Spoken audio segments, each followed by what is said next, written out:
Meu editorial hoje vai ser um pouco mais longo, gente. Eu vou conversar bastante com vocês. Ontem eu fiz alguns telefonemas, eu conversei com algumas fontes. Vou voltar a falar do Diogo Mainardi. Vou falar do Reinaldo Azevedo falando a respeito do carnaval, né, meus caros e minhas caras?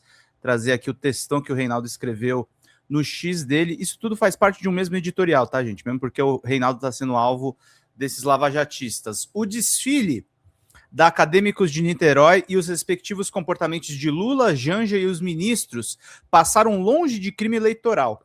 O resto é histeria industriada. E todos sabem o que eu pensava que a coisa deveria ter sido evitada porque, como escreveu o poeta, o dano poderia ser maior do que o perigo.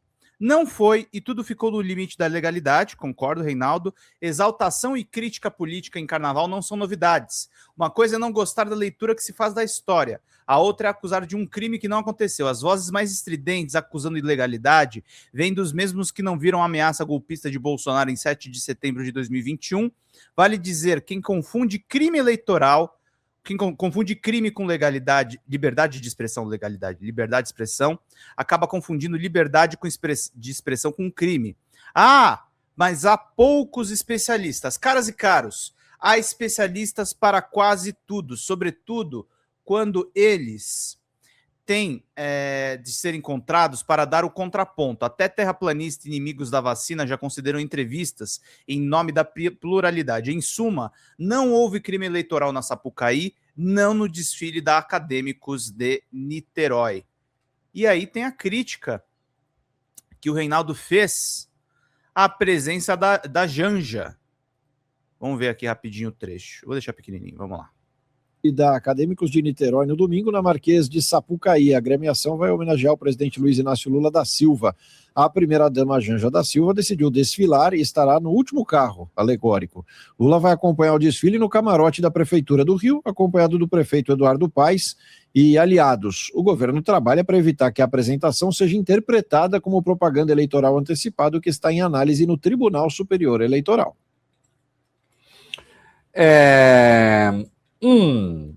Vamos seguir, o que mais? Vai. A Advocacia Geral da União elaborou uma série de orientações sobre conduta repassadas a integrantes do governo, como pagar com recursos próprios a viagem ao Rio de Janeiro para assistir os desfiles, não solicitar voos da Força Aérea Brasileira e também não transmitir o desfile em redes institucionais do governo. Bom dia, Dani. Na quinta-feira, o plenário do TSE rejeitou por unanimidade 2 pedidos apresentados pelos partidos Novo e Missão, que tentavam barrar o desfile da Acadêmicos de Niterói. Os ministros apontaram que a proibição seria uma censura, mas ressaltam que foram apresentados... Justamente os caras que defendem liberdade de expressão, né, gente? Uma coisa bizarra esse partido Missão do MBL, né? Uma coisa horrorosa. Vamos lá. ...dados indícios de riscos de ilícitos eleitorais. A liminar foi negada, mas o caso segue sob análise da Corte e o Ministério Público Eleitoral foi citado para que se manifeste. Eu vou fazer questão de lembrar agora, Pedrão. Vamos lembrar o que disse a ministra Estela Aranha, que foi a relatora, que ela disse: nós não estamos aplicando censura prévia, a Constituição não permite. Porém, existe a lei eleitoral. Vamos lembrar o que ela disse com propriedade. Vai. Vale salientar, por isso, que o período pré-campanha, que é compreendido como espaço de formação da opinião pública, e restringir manifestações artísticas e culturais previamente, per se, simplesmente por se ter notícia de conter manifestações políticas, configuraria censura prévia, indireta e restrição desproporcional ao debate democrático, mesmo que apresentado no pedido indícios de um possível futuro cometimento de ilícito. André Mendonça ampliou o escopo dos riscos. Por isso que eu acho bom, mesmo se tomarem essas medidas, que eu, pessoalmente, acho que deveriam ser mais restritivas ainda. Mas vamos lembrar o que disse André Mendonça.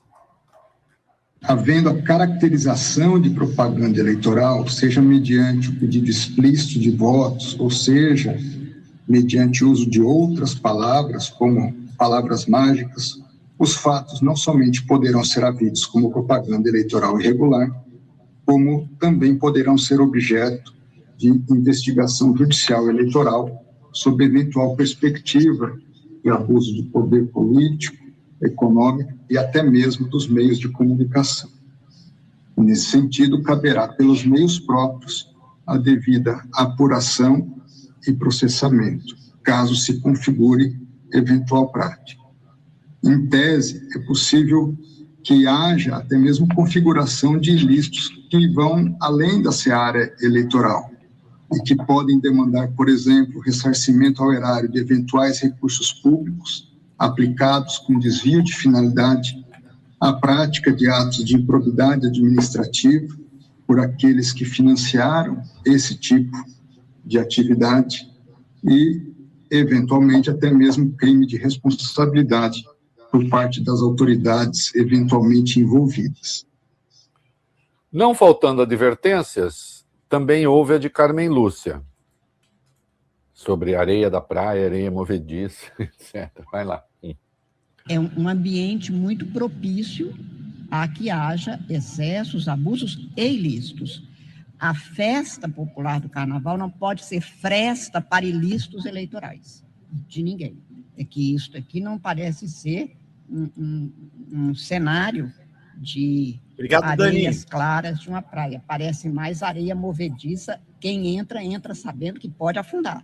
A Justiça Eleitoral não está dando salvo-conduto a quem quer que seja, não está entrando numa área de que a matéria foi resolvida, ela foi resolvida só com o indeferimento da liminar, o processo continua, o Ministério Público, portanto, vai ser agora citado para manifestação, pode haver realmente um incumpridamento do quadro, do cenário fático, do cenário jurídico. E a ministra Carmen Lúcia talvez seja fã do Chico Buarque, quem não é? Porque ela falou de festa e fresta. E a minha memória, Vólio Bene, disparou. Qual? A música Flor da Idade. A gente faz hora, faz fila na Vila do Meio-Dia. Bonita o paralelo que o Reinaldo traça, né? Agradecer a Dani Moraes aqui pelo Pix. O Reinaldo é um legalista, tá, gente? Está indo agora para o site Metrópolis, que não é dos sites assim que o nosso público mais progressista gosta, é um site que está fazendo ataques sequenciais ao Supremo Tribunal Federal, um site que tem como um dos diretores das redações deles o jornalista que foi colega de Veja do Reinaldo Azevedo, o Mário Sabino. Ontem, como eu falei para vocês, eu tive uma conversa extensa com minhas fontes ontem. Ontem não, na verdade esses dias, o Mário Sabino publicou, gente, a famosa conversa dos ministros que teria sido vazada pelo Toffoli. O Mário Sabino apontou uma informação importante que o Nassif chancelou, de que o Toffoli teve um assessor que chegou a ser assessor do Geraldo Alckmin, chamado Márcio Ait. Márcio Ait trabalhou como assessor do governo de São Paulo. E era um cara próximo do Mário Sabino. O Sabino aponta o Márcio Ait como o verdadeiro autor do texto que foi publicado no Poder 360.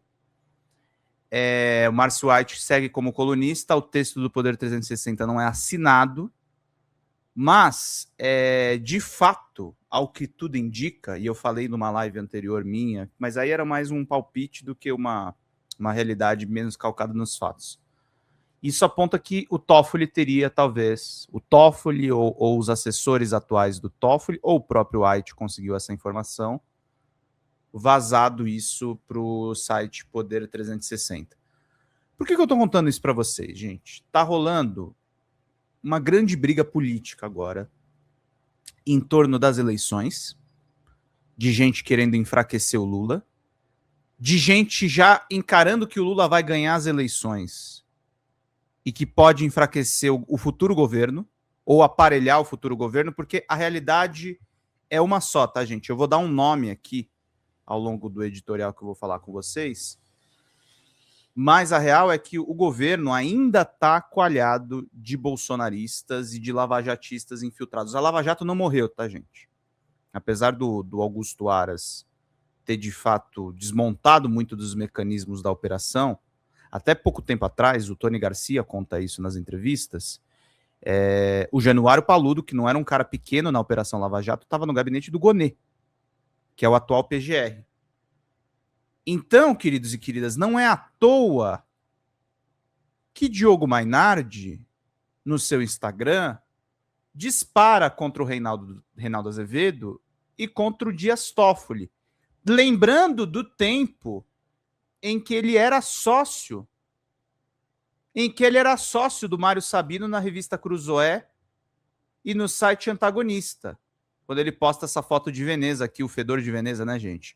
Só agora me disseram que Reinaldo Azevedo foi chutado do UOL, porque é sócio do advogado do Master.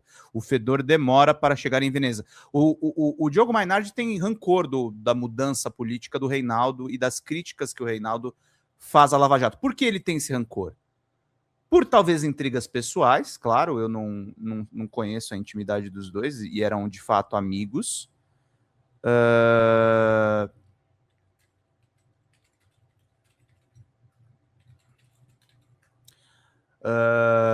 Eles eram de fato amigos. E ele também tem um rancor do Reinaldo, porque o Diogo, assim como parcela de uma direita que quer tomar as rédeas, o MBL quer esse nicho, tá, gente? O Partido Missão quer esse nicho. Eles querem, através de um novo lavajatismo, através de um ataque total ao Supremo Tribunal Federal, uma nova Lava Jato. Uma nova moralização da política. Uma moralização que coloque o governo de restauração nacional do Lula abaixo. Tanto que o Diogo recupera as capas da revista Cruzoé atacando o Toffoli. E veja, gente, eu não sou fã do Toffoli. Eu acho que essa questão do resort está muito mal explicada. Tem esses negócios todos do Vorcaro. Mas a Cruzoé bombardeou o Toffoli no momento em que ele coloca o inquérito das fake news que desembocou na condenação dos golpistas do 8 de janeiro. Vocês entenderam o que eu estou explicando aqui, gente? Esses vazamentos que agora o Alexandre de Moraes mandou investigar, esses vazamentos que envolvem a Receita Federal, esses vazamentos aqui, ó, vamos trazer uma notícia da Folha TV, da Receita Federal admitindo que há vazamentos para o Supremo Tribunal Federal. Isso é uma coisa que eu tinha escutado, inclusive, da advogada do Flávio Bolsonaro, da ex-advogada do Flávio Bolsonaro, a Juliana... Juliana, qual que é o nome dela, caramba? Pedro, deu um branco aqui. Vocês sabem que eu não escrevo meus editoriais, né, gente? Eu falo de improviso, mas eu abro alguns links aqui para trazer as informações para vocês, né? Mas é Berrimbá. Eu já entrevistei ela, inclusive, lá no DCM. A Juliana já tinha me apontado que existia atos ilegais, claro que para defender o Flávio, dentro da Receita Federal. E que muito provavelmente isso aconteceu com o ministro Alexandre de Moraes. Tá? E isso tá desembocando, esses vazamentos, que o Alexandre agora vai verificar se são ilegais, num sinal verde que o Lula deu para a Polícia Federal ir para cima do Toffoli, que tá irritando pessoas dentro do Supremo Tribunal Federal. Porque sabem, gente, que apesar das investigações do Toffoli serem necessárias, primeiro, a gente tem que ver o que isso tem a ver com o caso do Banco Master, porque assim, não adianta mirar no Toffoli e salvarem um banco que provavelmente surrupiou bilhões dos brasileiros. Não adianta fazer isso, tá? Essa nota aqui, gente, é do DCM, mas é com informações do Jornal Estado de São Paulo, tá? Então tá circulando. Boa, Arbari. Você falou que deve estar tendo uma operação da Polícia Federal em Ribeirão Preto, né? A confirmar a gente. São José do Rio Preto, desculpe. A gente vai ver direitinho o que vai acontecer. Mas muitas dessas operações, existe uma briga de facções dentro da Polícia Federal, tá, gente? E existe uma questão que nós temos que ficar atentos, que está nessa coluna do Lauro Jardim, de agosto de 2025, do chefe da ABIN que seguiu no cargo quase 50 dias depois de ser indiciado pela Polícia Federal. Quem é esse chefe da ABIN que o Gustavo Maia, na coluna do Lauro Jardim, aponta? É esse Luiz Fernando Correia. Mantido no cargo por Lula, o diretor-geral foi um dos 36 indiciados no caso por tentar obstruir a investigação sobre a organização criminosa instalada no órgão. A permanência de Correia, que é delegado da PF, chefiou a corporação no segundo governo Lula, deixou os investigadores incrédulos. Por que deixou? É o caso da ABIN paralela, tá, gente? A ABIN paralela era, e o Alan dos Santos falava de documentos comprometendo a esposa do Alexandre de Moraes há muito tempo, era o que municiava o gabinete do ódio do Bolsonaro. Esse doutor Luiz Fernando, o Nassif lembra bem, ele estava no auge da Operação Satyagraha, que foi anulada pelo Gilmar Mendes, no caso do grampo sem áudio. O grampo sem áudio, para quem não lembra, é um grampo envolvendo o Gilmar Mendes, que foi transcrito pela revista Veja, e que esse áudio nunca foi tornado público. O Nassif escarafunchou esse caso. E esse ex-diretor da PF, que hoje lidera a ABIN, e os servidores da ABIN mais próximos do círculo desse cara, segundo as minhas fontes, não gostam que a gente diga que existiu uma ABIN paralela dentro do governo. Porque, infelizmente, gente, isso é uma coisa que a gente tem que admitir, o bolsonarismo institucionalizou esse aparelhamento da inteligência. Quem foi o primeiro cara a fugir quando saem as condenações do golpe? Que estava no dia 11 de setembro de 2025 já nos Estados Unidos. O Ramagem. O Ramagem já estava nos Estados Unidos quando saem as condenações do golpe.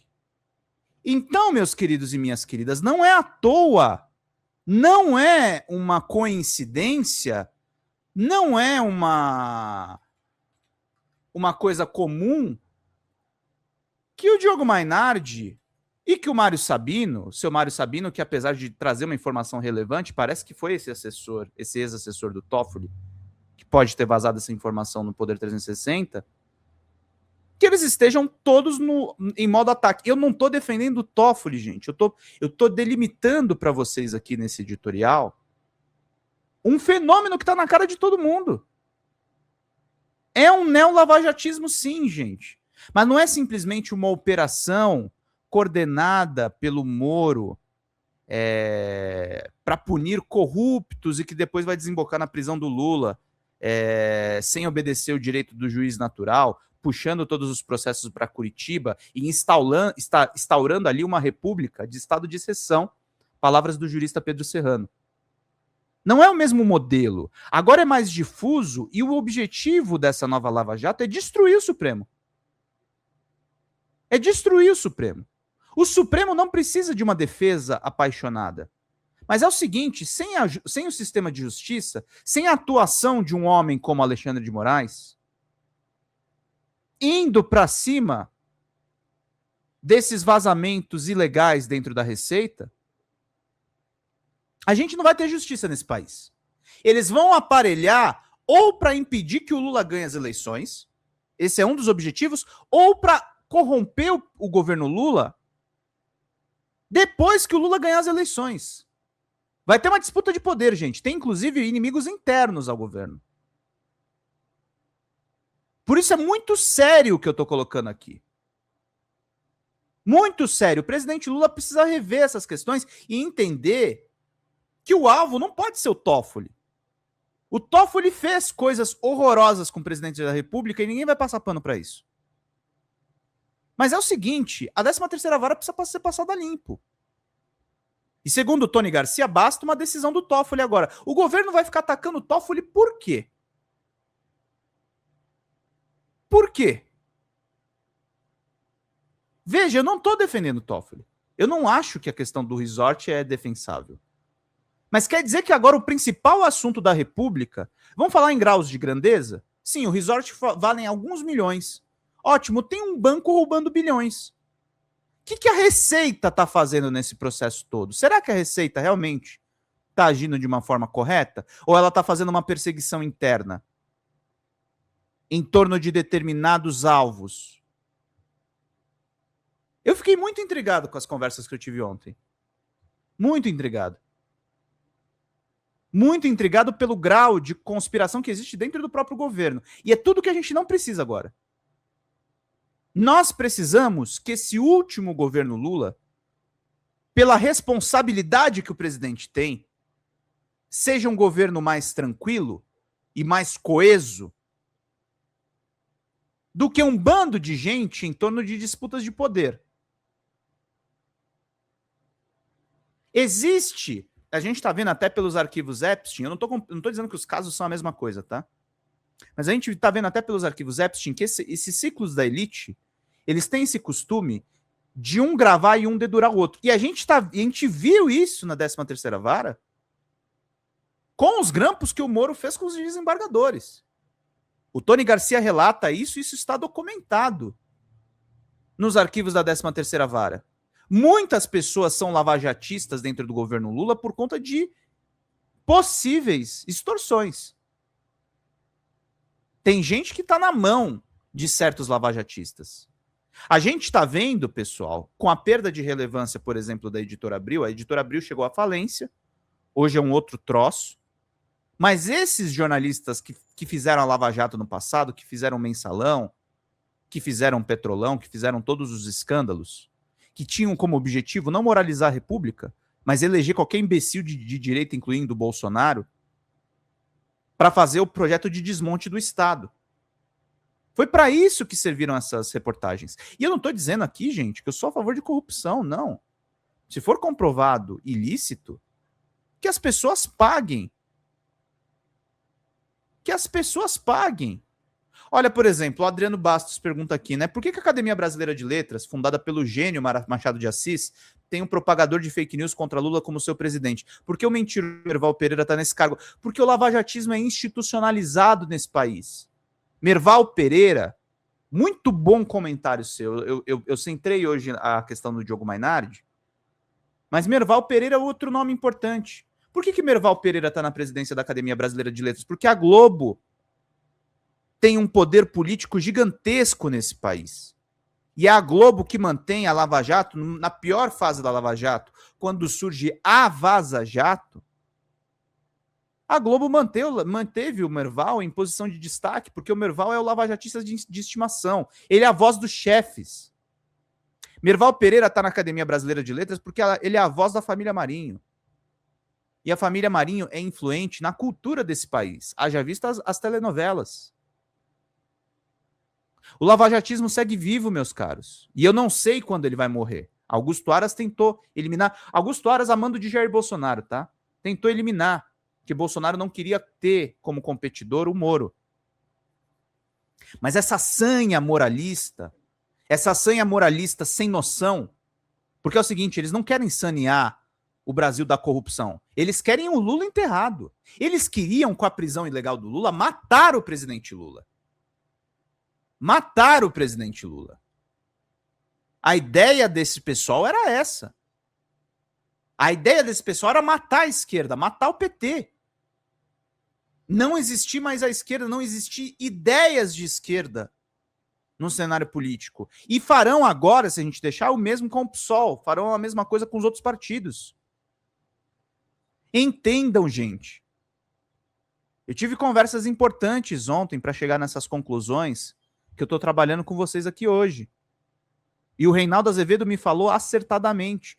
Toda vez que o jornalismo entrega o seu papel de informar para a polícia, e não é preconceito com todos os policiais, tá, gente? Eu acredito que a polícia tem uma função muito específica, mas a função da polícia não é ser aliada da imprensa.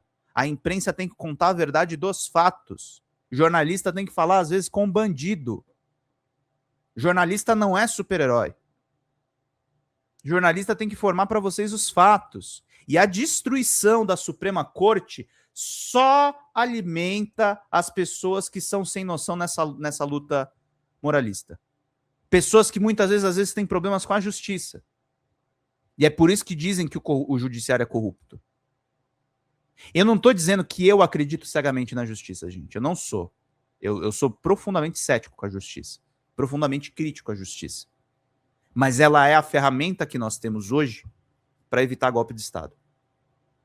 Então, quem está se colocando apaixonadamente contra o Supremo agora tem que ser visto com muita lupa, com muito cuidado. Porque pode estar a serviço de coisas inomináveis. Pode estar a serviço de coisas absurdas. A gente tem que ficar muito atento a isso. É muito risco que nós estamos correndo, tá? Não é pouco risco. Não é pouco risco. Tá? É muito risco que a gente está correndo.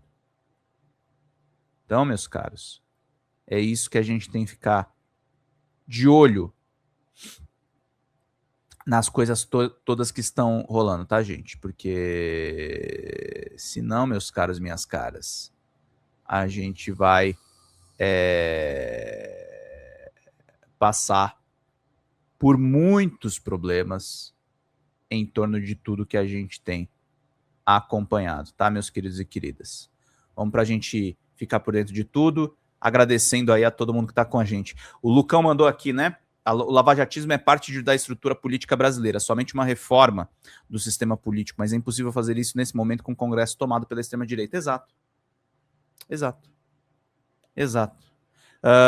Adriano mandou, esses caras da Receita pegos pelo Xandão acabaram com as fontes da Malu Gaspar. Eu diria mais, tá, Adriano? O que tá se comentando nos bastidores, e agora eu tendo a confiar nos bastidores, porque os bastidores me contaram, por exemplo, que o Daniel Vorcaro era surubeiro. E aí o Guilherme Amado foi apurar e a história é verdade, tá? Mas o que estão contando agora é que pode ter rolado matéria paga nisso aí, tá? Pode ter rolado matéria paga. Não acho que seja com a Malu Gaspar especificamente, mas muita gente publicou coisas, né? Muita gente publicou coisas, né? E é por isso que a gente está em cima desse assunto. Gente, deixa eu aproveitar, estamos com 200 pessoas aqui nos assistindo, dizer que eu estou muito orgulhoso dessa audiência. Tudo bem que a gente está com essa super audiência porque é feriado de carnaval, mas reforçar os convites para vocês financiarem o nosso canal. O nosso canal não é sustentado por banqueiro, a gente está aqui fazendo um jornalismo popular, um jornalismo que é conectado com as pessoas. Nós temos uma meta de R$200 de superchats ou de Pix.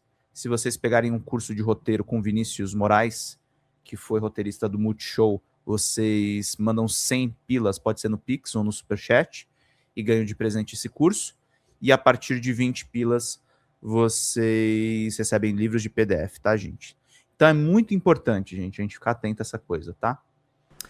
Fala, galera da Folha TV, não se esquece de se inscrever aqui no nosso canal para assistir programas como Folha Notícias Manhã, Folha Notícias Noite, o nosso Folha Entrevista e o nosso Barzinho das Meninas. Muitas coisas bacanas a gente acompanha por aqui e a gente precisa muito, muito do apoio de vocês para nosso trabalho jornalístico, investigativo, de curadoria de conteúdo, com vocês ajudando no nosso Pix, folhademocrata@gmail.com, ou mandando superchats, valeu demais, e os recursos financeiros, tornando-se membro do nosso canal, no nosso curso de jornalismo básico, para você ficar muito bem informado a respeito de tudo.